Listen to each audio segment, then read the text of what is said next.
What's going on, everybody? Welcome to the Matt Chat. My name is Kyle, and today I'm going to be ranking all 34 players in Survivor New Zealand. Originally, I was thinking about just doing a top 10, but considering there are only 34 players, I figured why not just rank them all? Because there are only two seasons, I can't do a best blindside list or a best idle plays list, so instead I'll just make one big video about New Zealand.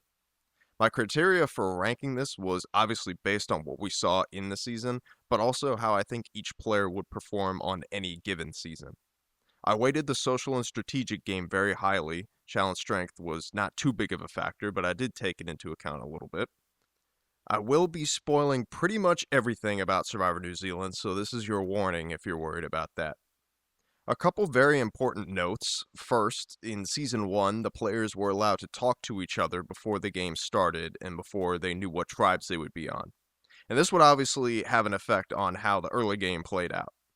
I don't have all the details on this, so take these rankings with a slight grain of salt.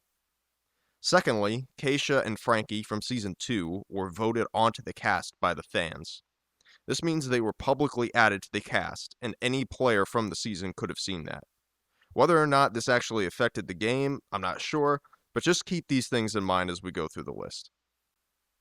But starting off at number 34, the worst player in Survivor New Zealand, in my opinion, is Dee. Dee's main mistake was raising her hand on day one when Matt asked who wanted to be the villain. This is just not something that you want to do because it put the spotlight on her immediately when she just as easily could have said nothing. Now, with a more game-savvy group of players, maybe this wouldn't be such a big deal, but it's still just not a good move to make, no matter the group of players. Especially in Survivor New Zealand, where most of the players were about acting honorably and loyalty and all that. After that, Dee can never make any relationships, and she was voted out unanimously. Coming in at number 33, and was very nearly my last place, I have Keisha. Now, Keisha was the fourth boot on her season, but she was the first person voted out of her tribe, so I feel comfortable putting her down here. Keisha was in a pretty good spot on her original tribe. She was good in challenges, and she was pretty good socially. Her biggest flaw was that her closest ally was Dylan, the biggest threat on the tribe, and she worked way too hard to keep Dylan at King Cow's first tribal council. And while, yes, it would have been ideal for her game if Dylan stayed, first of all, why are you making the biggest threat on your tribe your closest ally? Second of all, by trying to protect them, you run the risk of putting the target on yourself instead, which is what happened here. So while Keisha seems like a naturally fine player, she actively ruined her own position in a spot where she would have been totally fine, so she lands here. Now at number 32, I have Carla. I don't think Carla really did that much wrong. I just don't think that she's really cut out for the game of Survivor. She received 3 votes at the first tribal council and then was voted out unanimously at the second. She didn't have great social relationships and was a liability in challenges, so while she played fine, I just think she's always going to go home early, so she lands here. Now, number 31, I have Tony. Now, the good thing about Tony is that he actually had some allies. He survived a tribal council and had people trying to keep him the round he went home. The thing about Tony is that I just always think he's going to be a pretty early boot. He's confrontational and cantankerous and takes things way too personally. The first of many people we'll be talking about that with.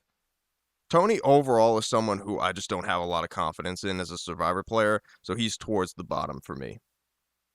Coming in at number 30 is the first boot of Season 2, and that is Yos. And Yos is just kind of the classic case of someone stepping up in front too early. She won the first challenge and got to pick her tribe, but all that did was thrust her into the leadership role right away and put a huge target on her back. Now, the thing going for Yos is that she also had allies. She had people trying to keep her. This was a 6-3 vote. And even someone like Dave has said how he was willing to keep Yos in the game. So, I mean, she did have some avenues to survive, but ultimately, it just wasn't enough to swing the votes. Now, moving on to someone who made it a little bit further, but I think made actively bad decisions. At number 29, I have Izzy. Izzy's problems started on the mat, day one, when she stole supplies from the other tribe at the Marooning. And while, yes, this is a game about survival and being selfish, when you do something that has members of your own tribe looking at you sideways, it probably wasn't a good move. Furthermore, Izzy was on the chopping block pretty much every round until she ultimately went home, whether it be because of challenge strength or people not trusting her. People wanted to vote her out for a myriad of reasons, so because of all these faults, she lands here. Coming in at number 28, I have Frankie. Honestly, I don't have too much to say about Frankie. She did survive 2 travels, but didn't really seem to have any solid allies. Her name was floating around as early as the first vote of the season. She targeted the person who publicly had the idol, in Eve, and who was running the tribe, by the way, and was unanimously voted out after that. So because of all that, she lands here towards the bottom. At number 27, I have the actual first boot of Season 1, and that is Hannah.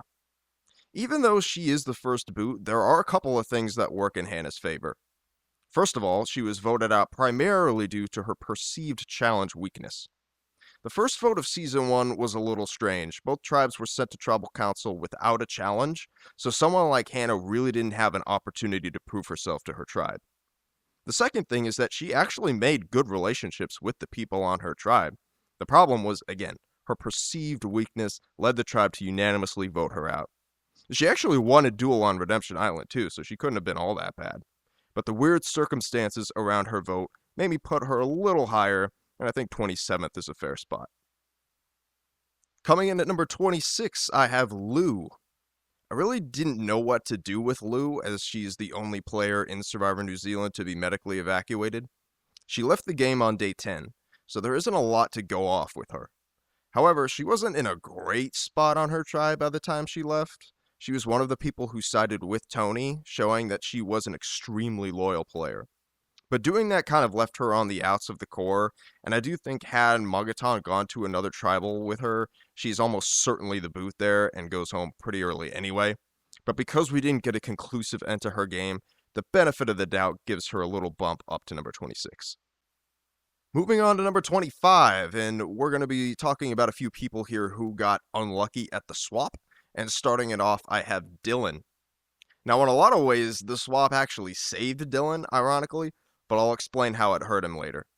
Dylan started off in a terrible position on the original Kang Cow tribe. He just didn't quite fit in with a group of the bro-y guys who were all about honesty and loyalty. He did survive the Keisha vote, but not really due to anything that he actively did. He gets swapped into a position that allows him to flip, which seemed like the obvious move, but it might not be obvious to everyone. Thank Benjamin from Australian Survivor. So we do have to give Dylan some credit for that. Where his game gets screwed, though, is the Dave and Matt relationship, which is something that will come up a lot in this ranking. Matt was supposed to be the target right before the merge, but Dave managed to talk the tribe out of it and vote off Dylan instead. If it wasn't for that, Dylan would have made the merge, and while I don't think he would have won the game, he certainly would have made it a lot further. But due to the big target he had, whether it was his fault or not, I do have to put him down here at 25. Now at number 24, I have Liam. Liam is another player that I don't really have a lot to say about. He was in an okay position on his original tribe, but didn't appear to be super integrated or have great relationships or anything. At the swap, he was in the minority with Eve and JT, and was the target of the majority simply for being the safest option in case of an idle play. There wasn't too much Liam could do, which is why I have him this high, but I don't feel like he was super well positioned on his original tribe either, especially compared to the people directly ahead of him. And moving on to one of those people, at number 23, I have Josh. Josh was in a good position on his original tribe, much better than everyone we've talked about so far. Josh falls into the category of the big broy guys who are all about honesty and loyalty, which is not bad for New Zealand, but does show a lack of flexibility. At the swap, he was targeted for being too big of a threat from the other tribe, but did get unlucky that Dave prevented Matt from being the target and made sure it was on Josh. So while I don't think Josh is a great player, he was unlucky and was in a better position pre-swap, making him higher than the rest. At number 22, the last person in my swap screwed tier, I have Georgia. I consider Georgia to be the most swap screwed player in Survivor New Zealand, although that is a fairly short list. But Georgia was in such a great spot on the original Hermosa tribe. She was tight allies with Mike and was in no danger at all. Then at the swap, she ends up with Nate and Barb, the two outsiders, and Avi and Sala, two of the most likable people on the cast. It was a very clear 4-to-1 dynamic, and at that point, there was nothing Georgia could do. Now, she could have managed her relationships with Barb and Nate better, no doubt, but I just still think that this is a situation she was never going to get out of, so she's at the top of the swap screw tier for me. Now, at number 21, I have the first juror we'll be talking about here, and that is Renee. This might be a little too low for Renee. She was my winner pick for season 2, but I just don't think I can put her much higher. She was in a pretty good position on the original Chani tribe, and an even better position post-swap. Renee's problem came when she thought her own alliance had cast a vote against her in a spot where it was very clearly Josh who had cast that vote. This caused her to turn against Aaron and Dave all the way through into the merge until she ultimately went home. A big credit to Renee is the bond that she made with Tess. That's a relationship that could have taken her far into the game had Matt not been working to keep Dave around. So in that sense, she did get a little unlucky, but she was unnecessarily bitter, had poor reads on the game, and didn't really have a knack for the strategic element, so that's why she lands here at 21. Okay, we've reached the top 20, and starting it off is one of the more under-edited players in the series, and that is Lee. Lee seemed to be a perfectly fine player, didn't really do much wrong, but didn't really do anything proactive either. He pretty much just fell into the majority, being a strong, athletic male. He's someone who I think will make the merge almost every time he plays, but probably not too much further after that. He was taken out due to the fact that Mike won the first immunity, but again, even if he survived the merge vote, he was likely going home soon after anyway. He doesn't seem like the type who can get himself out of a jam either. He's just kind of has to hope his alliance sticks together and makes it far. So he lands in the middle here at number 20. Moving on to one of Lee's alliance members, I have Jack at number 19. I have Jack higher than Lee because we did kind of see him get out of a jam. He worked with Barb at the final 8 to vote out Sala when he was clearly the next boot in line. Now, he does end up going home right after that, but still, he does do some things right to keep him around for at least one more vote than he should have. Jack overall is an okay player. He's pretty good in challenges, pretty good socially, although perhaps a little too silly at times. He's just not someone who I have confidence in making a deep run or winning a jury vote over most people on a cast, so for all of that, I have him here. Coming in at number 17, we're at the halfway point now, and here I have Brad. And Brad is very much helped by the fact that there have only been 2 seasons of New Zealand. If we had more people to talk about, I guarantee he would not be this high. The positives for Brad is that he is a strong male, which will usually carry him through the pre-merge. He had tight relationships that lasted him a while and put him in a good position from the very start of the game. He also found an idol. He went home with it, but still, he did manage to find one. The major negative for Brad is his narrow way of thinking about the game. He is another one of these big-time honesty and loyalty guys. You can't fathom getting turned on by his alliance, and therefore will never see it coming, and his social game is mediocre at best. He also got lucky with the swap. We saw Josh go home on Chani, and that could have just as easily been Brad had the roles been reversed. Brad is someone who will make the merge most times he plays, but his lack of strategic mind hinders him greatly. Now, number 17 is someone who made a very deep run, but had absolutely no shot of winning, and that is Tara. And as you can see, Tara makes it all the way to 4th place, but I just don't think she's all that good of a player. There are some positives, though, so let's go over those first. She was included in pretty much all the big moves that happened throughout the season. She was in the majority for basically the whole time. And she apparently was one of the main forces behind the Brad blindside, so Tara did have some strategic merit to her game. The problem is that Tara had absolutely no respect from the jury. The players didn't seem to like her too much. She would claim to have good relationships with people and then get publicly corrected by everyone. And ultimately, she asked to be voted out at the Final 4 so that Lisa and Dave could both make it to the end. And even if she did get to Final Tribal, I can't think of a Final 3 combination where Tara even has a chance of winning. Additionally, I think she could easily be an early boot on her tribe if her tribe lost the first couple challenges, so because of all of that, she lands at 17. Coming in at number 16 is someone who I moved around a lot. I'm still very conflicted on where to rank this player, and that is Shay. Shay did make it to the final 5, but she was also voted out pre-merge, which makes her a very difficult player to rank. She had good relationships on the original Magaton tribe and was one of the better challenge competitors. Unfortunately, she immediately got exposed by Tony for being a flipper, and I think that definitely played a factor into how other people saw her in the game. She got quite unlucky at the swap, being on a tribe of all macho guys who all reportedly bonded at Ponderosa before the game. She comes back into the game at the merge, where she is once again targeted by the minority. She's able to slip under the radar for a little while, but ultimately was voted out at the final 5 round. Shay is a fairly well-rounded player. She's pretty good physically, pretty good socially, and somewhat decent strategically. The problem is that Shay is missing a lot of the little but crucial elements of a good player. Being able to convince someone to do what's in your best interest, being able to get your allies to fully trust you. Shay was unimpressive in those aspects of the game, so I have her here in the middle. Now at number 15, I have one of the more difficult players to rank due to the circumstances of how they left, but here I have JT. And of course, JT is so hard to rank because he quit relatively early in the game due to an illness. We never saw the proper conclusion to JT's game, so we don't know how good or bad he would have been at the merge. But we did see he was in complete social control of the original Chani tribe. He and Eve were running the game at that point. At the swap is where he loses control, but that's only because he was swapped into the minority. Not much he could do there. And there's a very good chance that he would have been the next person voted out on that tribe had they gone to another tribal pre-merge. But the unresolved circumstances surrounding him leaving and his impressive early game make it enough for me to rank him here at number 15.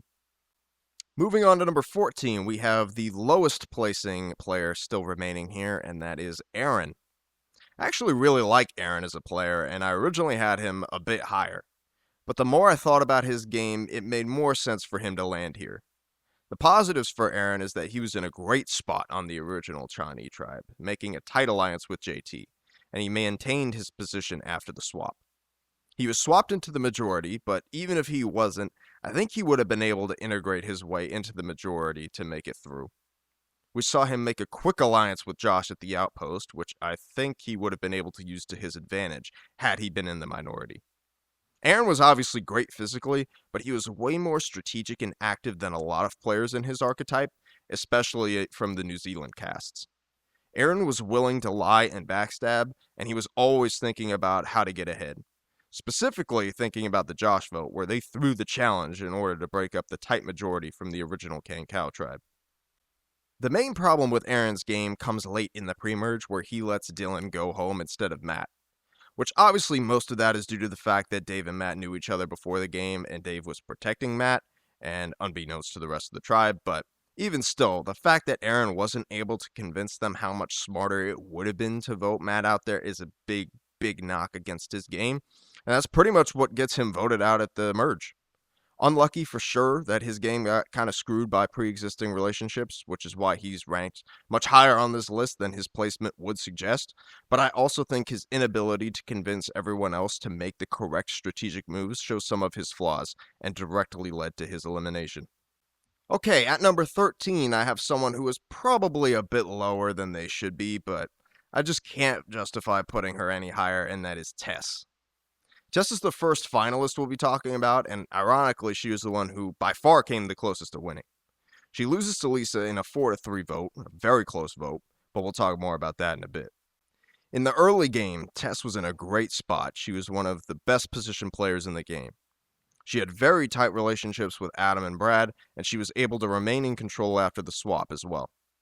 Part of that obviously was her being swapped into the majority, but I think one of Tess's biggest positives was her ability to make real connections with people. We saw her make a great relationship with Renee at the merge, so good that it got her Renee's jury vote at the end. So I do have some confidence that Tess could have saved herself had she been swapped into a worse position. Tess was also great in challenges, winning 2 clutch immunities at the end of the game. The problem with Tess is pretty much everything else. She was upfront at the start of the season about how little she knew about the game and really had no idea what she was doing strategically. She got manipulated by JT at the outpost, where he tricked her into reading him the idol clue, a clue that stated that the idol was hidden at the challenge where anyone from either tribe could get it. Like the fact that she read that to him out loud before even reading it herself was just really bad and showed her strategic shortcomings right away. Besides that, she did essentially coast throughout the game until Brad went home, which put her on the bottom for the rest of the game. She spent almost the entire merge portion of the game in the minority, only surviving due to other threats being voted out ahead of her. And she would have been the main target at the Final 5 and Final 4, only surviving those due to immunity wins I mentioned earlier. Which, good on her for winning when she needed to, but also not great that she needed to rely on immunities. Now, as I said, Tess did get 3 votes to win. She was 1 vote away from winning the game. But when you look at it, her votes came from Adam and Brad, who were her 2 tightest allies in the game, and then Renee, who was one of the most confusingly bitter jurors I can recall. I don't think that there's a scenario where she could get another vote from any of the people on this particular jury. Now, you can say that 3 jury votes is 3 jury votes. It doesn't matter how you get them, and that's a fair argument.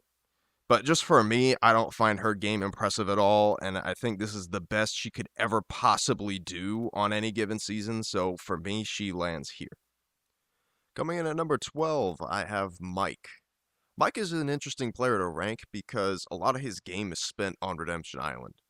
In fact, pretty much all the segments on Redemption Island throughout the merge are dedicated to Mike talking about how he's going to come back into the game, making it very obvious that he would be the one to do so. He does in fact return at the Final 5, along with Nate, where he loses individual immunity and is voted out unanimously immediately. He had absolutely no shot of making it further if not for challenges. So I'm essentially ranking him as just as if he were a 9th place finisher, as he originally was, and not factoring in Redemption Island very much. Mike was the clear, dominant leader on the original Hermosa tribe. He built a tight majority alliance, leading his tribe to challenge win after challenge win. At the swap, he stayed in the majority and immediately brought Tom in as another number. He was targeted by Shay throughout this, but he wasn't ever in any real danger, as none of his alliance members would have ever turned on him. At the merge, Mike unsurprisingly won the first individual immunity, basically cementing himself as the biggest threat in the game. He's unable to convince anyone outside his alliance to vote with him, and he was on the bottom for all his time at the merge. His inability to bring Shannon back to his side at the merge is what sealed his fate. He didn't do anything to convince Shannon that she wouldn't be on the bottom of the majority, which is the main knock against Mike. As far as the Redemption Island part goes, Mike was 2 challenges away from most likely winning the game. If he won out and made it to the final 3, he had 2 guaranteed votes locked in Jack and Lee, and depending on who he was sitting next to, he probably gets votes from Sala, Tom, and potentially Avi as well. Mike was so physically dominant, which I usually don't take into account, but it does bump him up slightly. Coming in at number 11, just outside the top 10, I have Sala. Sala reminds me of a better version of Rupert.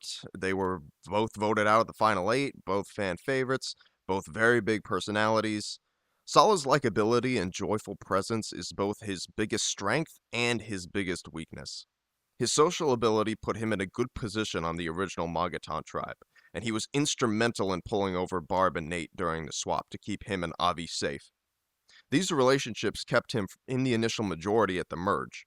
However, after the physical shields were gone, Sala became a huge target, and he was picked off in a 4-3-1 vote, spearheaded by Barb and Shannon. Now, Sala didn't have much of a knack for the strategic part of the game. He actively avoided lying and scheming, which knocks him down a little bit as a player. But his genuineness and social abilities put him in a tier above many of the people we've talked about so far. He's going to make the merge pretty much every time he plays, have several tight allies, and again, it was a very close vote when he did go home. Only 4 people voted against him. So I think Sala would make a deep run anytime he plays, and he makes it only 1 spot out of the top 10. Starting off the top 10, I have someone who I think is a decent strategic player, had a decent middle game, but a rough start and a rough finish, and that is Nate. Nate immediately started off on the bottom of the Hermosa tribe with Barb. They were the two oldest members of the tribe, and they had pretty much no shot of pulling anyone over. Which I can't blame them for. Obviously, there was nothing they could do about why they were on the outs. He and Barb did become very close, though, and they both made a decent relationship with Shannon as well. And a positive for Nate is that Barb likely would have been the one to go home at the next tribal council, so at least he wasn't at the very bottom of the pecking order. Nate's game improves at the swap, where he ended up in a very favorable position. He made a solid alliance with Avi and Sala, and included in Shannon when she returned from exile. At the merge, Nate was in the majority, but wasn't really one of the main decision makers. He was included in on the Sala blind side, but chose to vote for Shannon to try and hide the fact that he had turned on Avi and them, even though Avi immediately clocked that Nate was just pandering with that vote. This is where Nate's game really falls apart. He loses Avi's trust, and just looks really wishy-washy to the rest of the players by throwing his vote away like that. From here, Barb leaves him to work with Avi and Tom instead. Nate remained in the majority, but he was a clear fourth in that group. And I'm not sure he had much of a chance at Final Tribal either if he did make it. I don't see many of those people voting for him. Plus, he wanted to take Avi to the end, which would have been a guaranteed loss. And while I do think Nate had potential as a strategic and social player, he didn't do much with it. And the fact that he got voted out at the Final Four twice, despite being an obvious GOAT, is wild. So I consider moving Nate down even lower, but I think he was just good enough to crack the top 10. Coming in at number 9, I have Eve. Now on paper, Eve's game does not look super impressive.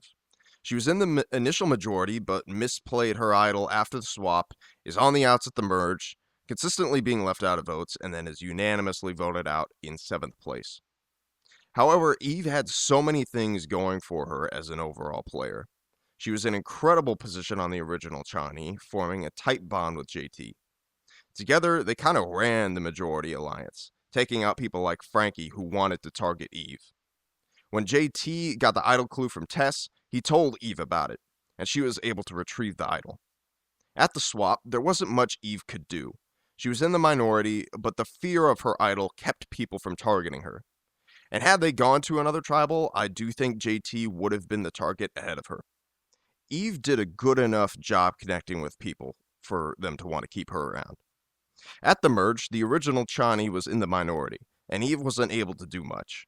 She was included on the Brad blind side, which was good in the sense that the likes of Lisa and Matt felt comfortable enough trusting her not to spread information. After this, Eve was once again relegated to the minority. She did win an immunity along the way, but then was unanimously voted out at the final 7 in the most straightforward vote of the season. Eve was seen as being too likable and too much of a challenge threat to take any further. Now, while Eve didn't have too many impressive moments per se, I just think that she has so much more potential as a player than everyone we've talked about thus far, and she still played a pretty solid social game, especially for the circumstances she was in, so she makes the top 9 for me. Coming in at number 8, I have Adam. Adam is definitely one of the best social players in Survivor New Zealand. He was a big personality that kept the original Cane Cow tribe in high spirits. He was part of the large majority that took out Keisha, even though Dylan was his primary target. Those two did not get along. At the swap, Adam was in the minority due to Dylan flipping, but he managed to avoid being the target despite the bad blood between them. He was out of the vote, getting played by the Chinese, but at least he wasn't the target. He also survived their next tribal, but I wouldn't say he had much to do with that. There were lots of Dave and Matt shenanigans going on there. But good on him for being tight enough with Matt to where Matt didn't just throw him under the bus, instead putting the target on Dylan. At the merge, Adam reunited with his tight allies Tess and Brad, and they and the Cane Cow members picked off the Chinese. At the final 9, however, Adam was blindsided, as many of his allies turned on them to blindside Brad. This is where we really start to see Adam's flaws as a player. The game was going on around him, but he just refused to play it. Adam is a great social player, and likely would do well on any given season due to his jovial nature and affable presence. but his lack of strategic ability and unwillingness to participate in it keep him from being any higher. Coming in at number 7 is someone who I've moved around all over the place, but over time my opinion of this player has gone down a little bit, and that is Barb. Barb was on the outs immediately on the original Hermosa tribe due to perceived weakness and challenges. She did survive the first vote, but had Dee not spoken up on the mat, there's a good chance Barb is the first boot of the season. And had original Hermosa gone to another pre-merge tribal, she 100% goes home. But as I mentioned with Nate, not much she could have done about that. She made a close bond with Nate, but the two of them never had a chance of making a move, not with that group. Shannon was the only person who even entertained it, but they needed at least 2 more people, and that was not going to happen. At the swap, Barb pretty much hit Jin. She was with her closest ally Nate, had Avi and Sala in the minority, desperate to make a move, and Georgia was a sitting duck.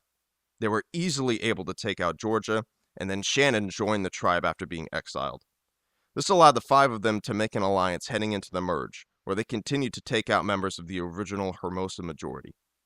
Barb continued to maintain her strong relationships. Nate, Shannon, Avi, Tom, and Jack all came to her for votes and assistance to stay in the game. Barb's biggest move came at the final 8, where she took the minority alliance and blindsided Sala. This was a huge move, as it took out the most likable person in the game, leaving probably the second most likable person in Avi at the bottom. However, while this was a good strategic move, it got Barb almost no respect. In fact, it got her quite the opposite reaction. Barb was seen as a traitor, and it seemed to affect the way she played the game later. But let's be honest, I'm not sure how much respect Barb was going to get from this group of people in the first place. And that's not her fault. But Barb didn't do herself much help with her gameplay. Instead of taking out Avi like it was set up, Barb aligned with him and Tom, and the 3 of them remained loyal to each other until the end. Barb pretty much played the rest of her game for Tom and Avi, arguably the 2 biggest threats in the game, making moves that benefited them, and kind of gave up on making optimal moves for herself. For these reasons, Barb is number 7 on my list. Coming in at number 6, I have someone who I think is a pretty solid player overall, but had a very rocky game, and that is Tom. Right from the start, people were coming for Tom. Tony, in particular, tried to lead the charge against Tom in the second vote of the season. Avi, however, had different ideas in mind. He had a great connection with Tom, and pulled him in to take control of the tribe. Tom was then very nearly voted out at the next tribal council as well, as Izzy turned on him and tried to get him out. Avi changed the vote once again, and the 2 of them plus Sala turned the vote on Izzy. Now, I think the reason why Tom was targeted so much was because of the pregame Ponderosa stuff I mentioned at the top of the video. Reportedly, Tom bonded with Mike, Lee, and Jack, all of whom were on the Hermosa tribe. People were concerned that the 4 of them would be too big of a threat if they reconnected, so I understand their reasoning. Pretty unlucky for Tom as well, targeted to a pregame twist, not knowing who would be on his tribe, and then somehow he didn't end up with any of them to start. Ironically, Tom would reunite with all 3 of them at the swap. The 4 of them made an alliance heading into the merge, voting out Shay, only for her to come back into the game. A note to make here about Tom's game is that he convinced Mike to let him vote for him to not reveal his true loyalty to Shay and to the other tribe. Tom voted for Mike at this tribal to make it look to Shay like he was still with her and that he wasn't with that group. This demonstrated Tom's ability to get people to trust him. People he hadn't spoken to in weeks allowed him to make a move like this, and it's pretty crazy. It also showed Tom's forward thinking and his intention to play both sides at the merge. While this isn't groundbreaking strategy by any means, as far as Survivor New Zealand goes, it's above the average. But despite this opportunity to play the middle, Tom really didn't do much with it. He firmly planted himself in the Guys Alliance and didn't make too much of an attempt to reconnect with Avi. But to his credit, Tom's bonds kept him at the bottom of the pecking order in the minority, allowing him to survive long enough until the members of the majority decided to make a move. After the Sala blindside, Tom had a little power in the game. Avi needed him, and no one was mad at him for his self-preservation style of gameplay. Tom made an unbreakable alliance with Barb and Avi, and from there, they pretty much ran the game. It should also be noted that Tom was insanely dominant in challenges, tying the international record for individual immunity wins in a season with 5. People probably would have taken a shot at Tom at some point along the way, but they never had the chance. Tom's biggest issue was, like many people in Season 1, he pretty much gave up his game for Avi at the end. He had an easy 7-0 win against Barb and Nate right in front of him, but he never had any intention of making that happen. He also lost the jury votes of Lee, Mike, and Jack, as they all had more respect for Avi's game than for Tom's. So that's quite a big knock, especially considering how much those guys relied on the physical game. So while Tom did do some impressive social work all throughout the season, his inability to close out with a win at the end and his sloppy play at the merge land him here.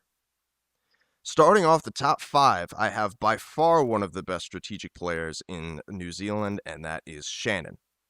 Shannon started off the game in a strong position. She was in the majority alliance with the boys, while also keeping Barb and Nate close to keep her options. This paid off big for her at the swap. Her bonds with Barb and Nate allowed her to integrate into the majority they had made with Avi and Sala. Now, had they gone to another tribal, I do think Shannon would have been in trouble, but that's kind of an unknown, so I won't analyze that too much. At the merge, Shannon was in the strongest position in the game. She still had good bonds with the boys, and she had her new alliance, which took the majority. However, in Survivor New Zealand, being in the best position isn't necessarily the smartest position to be in. Shannon was destined to betray someone here, and she flipped on the boys to blindside Lee and Mike. Shannon was in the majority, but she knew she wasn't close enough with enough people to coast till the end. She was also worried about the likes of Nate and Tom coming after her. So at the final 8, Shannon aided in pulling off the biggest move of the season, blindsiding Sala. It was really her only way of maintaining a comfortable position in the majority, as she was realistically 5th or 6th in most people's plans. Unfortunately for Shannon, this move completely burned Avi, someone who had a ton of social pull in the game. She also blindsided Shay, but the two of them were able to reconnect. Shannon played the middle as well as anyone could have, but she was kind of in a lose-lose situation by the time the merge came. I loved watching Shannon play, and I think she would do really well on a US season due to her strategic ability and deception, but those skills will only get you so far in Survivor New Zealand, so 5th on this list is as high as I can go for Shannon.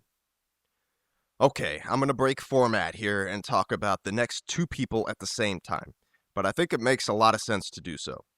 At number 4, I have Dave, and at number 3, I have Matt. And it's impossible to talk about one of these guys without talking about the other, so I'm just going to cover them both at once. These two are responsible for one of the biggest controversies in the entire franchise, International Survivor, all of it. They were friends in high school and both helped each other at various points throughout the game. This was obviously a gargantuan advantage, but despite that, they were both genuinely great players. Dave was in a fairly comfortable position on Chani. He was in the majority, but not one of the main decision makers. Matt, on the other hand, was the central figure on Kang Kao. He was in a tight alliance with the young crowd and made crucial tight bonds with Lisa and Tara as well. Their games really get interesting at the swap when Dave and Matt officially reunite and play the game together. They obviously kept their relationship on the down low, but Dave kept Matt's name from being on the chopping block, and it was noticed by Aaron that they had a close bond. Now, when it comes to who helped who, most fans point out how much Matt helped Dave, and while that's absolutely true, it needs to be noted how much Dave helped Matt at the swap. The majority wanted Matt to go, but Dave steered it to Josh instead. Then again at the next vote, Aaron was pushing hard for Matt to go, but Dave convinced everyone to vote out Dylan. This was a super impressive move from Dave, as it showed his persuasion ability, his optimization, and kept his relationship secret. He also found a hidden immunity idol around this time. Then we get to the merge where Matt completely bails Dave out, multiple times. At the merge vote, people wanted Dave to go. It was Aaron instead. Then we had the Brad blindside, and then at the final 8, Renee was voted out despite Tessa's attempts to save her. Matt had an insane amount of control within his alliance. He kept his secret ally in the game while simultaneously taking out his opposition as well. Matt played the first half of the merge about as perfectly as possible. He was winning challenges, he found an idol, and he was playing all sides. Dave was doing his best, but he was at the bottom, and on borrowed time at that. He began to bond with Lisa and Tara, and at the final 6, they pulled off the biggest move in Survivor New Zealand, blindsiding Matt in a 3-2-1 vote with an idol in his pocket. This demonstrated Dave's social navigation, as well as his killer instincts to make this type of move. I think it goes without saying that Matt was a gigantic threat to win, and he likely beats everyone unanimously if he got to the end. So threat management was clearly his biggest weakness, and he was unable to discern that the final 6 was the last time they could get him out, and that he probably should have played his idol. Dave, meanwhile, was able to survive vote after vote while holding onto his idol. He recognized that he couldn't beat Matt in the end, and he made the right move to vote him out. He obviously got incredibly lucky to have Matt with him and protect him in the diciest part of the game, and I do believe Matt overall helped Dave more than the other way around, but they clearly both helped each other a lot. And I do think it needs to be said that Dave actively worsened his position in the game in order to keep Matt safe. I think had they voted out Matt at the swap, the likes of Renee and Aaron do not get sketchy from Dave, and maybe they're able to keep some Chani numbers going into the merge, or at least tie it up by keeping Dylan in the game. So the fact that Dave needed so much help, I think, was because of the fact that he kept Matt around for as long as he did. Now, if you asked AI to create a fantastic Survivor player, it would probably generate Matt. He was great in challenges, had tons of control within his alliance, and more win equity than anyone, which is why I have him one spot higher than Dave. But Dave still played a great game. His bond with Lisa and Tara helped him get to the end, and Tara even laid down her game for Dave. Now, Dave did get 0 votes at the end because Matt told the jury about their connection, but Dave did get a lot of respect from the cast for the game that he played. He never needed to play his idol, and he knew it, revealing this at Final Tribal, much to the amazement of the other players. These two are far and away the best non-winning players in Survivor New Zealand, and they come in at 3 and 4. Alright, the top 2 players. I have both the winners, it's just a matter of what order they're in, and at number 2, I have Avi. I've spoken about Avi's merits a lot already throughout the other entries, so I'll try to keep this brief. Avi's one of the best social players of all time, any version, any season. His ability to connect with people deeply and have them do whatever he wanted was amazing, and he did it without even realizing it. I also think Avi had a better head for the strategic part of the game than he knew or even wanted to. Right away, he pulled in Tom and Izzy, who were on the outs, and used them to eliminate Tony. This gave Avi full control of the tribe, allowing him to go literally any direction he wanted. He was in lockstep with Sala and had a close relationship with Shay as well. Tom and Izzy were targeting each other, and he ultimately sided with Tom to continue to build that bond. At the swap, Ava and Sala were on the bottom, but being the incredible social players they are, they effortlessly aligned with Barb and Nate to vote out Georgia, and pulled in Shannon as well to form the majority at the merge. The votes in the early merge were fairly straightforward, so not much to say about Avi's game here. At the final 8, Avi's left out during the Sala blindside, and it really seemed like he was the next to go. But his relationship with Tom from earlier in the game, as well as the bonds he made along the way, kept him safe, and Jack was voted out at the final 7. I don't love the way Avi reacted to this move. He came off as emotional and quite entitled, frankly, but Avi was still so likable that it didn't harm his bonds whatsoever. In fact, it only made people want to work with him more to try and get his respect back. Avi then capitalized on his bond with Tom. The two of them pulled in a guilty Barb, and the 3 of them played for each other to make it to the end. Nate also wanted to go to the end with Avi, but Avi strung him along. Avi got his revenge on Shannon, and then betrayed Shay at the final 5 in an uncharacteristic move. But he stuck loyal to his final 3 deal, and they voted out Nate at the first final 4 round. Mike and Nate then came back into the game, which could have been disastrous for Avi, had Mike won the last 2 immunities. But fortunately he didn't win any, and Mike and Nate were both sent packing once again.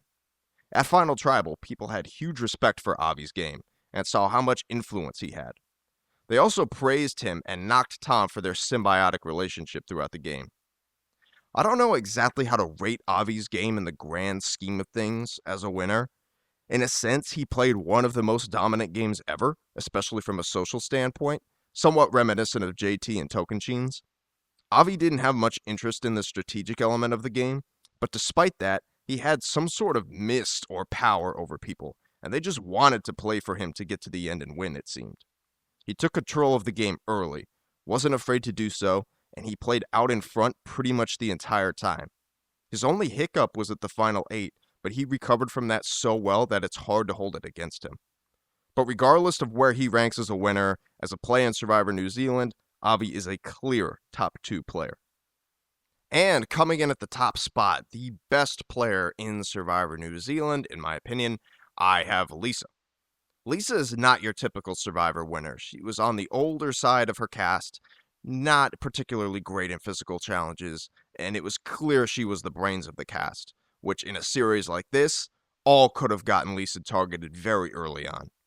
But she showed her social skills right away by bonding with the younger members of her tribe, particularly with Matt. This kept her in the majority, with 3 people at least ahead of her in the pecking order before Lisa's name would have even come up. She was also close with Tara, as they were the 2 oldest members of the tribe. At the swap, Lisa remained in the majority, playing steady and not rocking the boat within her alliance.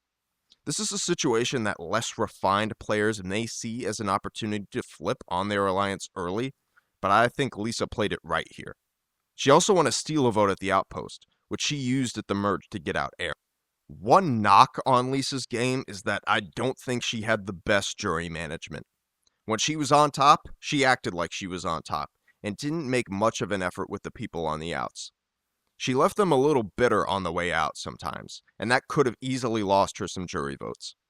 She made a move against Brad at the final 9, though I credit that more to Tara and Matt, but still, it showed that Lisa was a trustworthy ally, and her relationships allowed her to stay in the majority no matter who the target was, instead of getting left behind in the minority like many of the King Cows did. Lisa started to form a bond with Dave as well, slowly working him to get him to turn on Matt. This worked, as Dave was part of the plan to vote out Matt. And this move here at the final 6 is probably one of the most impressive moves I've ever seen from a winner. Matt was a huge threat to win. He had an idol, and he seemed almost unbeatable, and it was going to be an easy walk to the end. And if they didn't vote him out here at this exact moment, he probably would have. But Lisa played him so well that he never saw her making a move against him. But perhaps the most impressive aspect of this move was pulling in Dave. Lisa obviously had no idea about the relationship outside the game, so the fact that she was able to work Dave over to her side to make this move is insane social gameplay. After this, Lisa had a clear path to the end, with 2 easy targets in Tess and Adam. Unfortunately, Tess won the last 2 immunities, forcing Lisa to navigate a different path to the end. She kept Dave on her side at the final 5 when she was in a very vulnerable spot, but she wasn't in too much danger due to how much she outplayed Tess and Adam socially by the end. At the final 4, Lisa likely makes it to the end no matter what, but Tara made it easy for her by asking to be voted out. Tara did vote for Lisa at this tribal, but that was just a throwaway vote so they could pull off the 2-1-1. At final tribal, Lisa only beat Tess by 1 vote, which was pretty shocking. But I don't fault Lisa for the votes she didn't get, which were Brad, Renee, and Adam. Those 3 were very close with Tess throughout the entire game. Lisa never had much of a chance to outdo those bonds, and those 3 in particular were not the type to vote based off who they thought played the best game anyway. I also think there's no way that any of the 4 people who voted for Lisa would have voted for Tess. Nobody was on the fence here, it seemed, so that's a positive for Lisa. Based on all these skills and big, smart moves, Lisa was the clear choice as the best player of Survivor New Zealand. And there you have it. That is my ranking of all the New Zealand players. Feel free to leave your list below, top 5, top 10. If you haven't watched the series, I highly recommend you check it out. Thanks for watching, and I'll see you next time.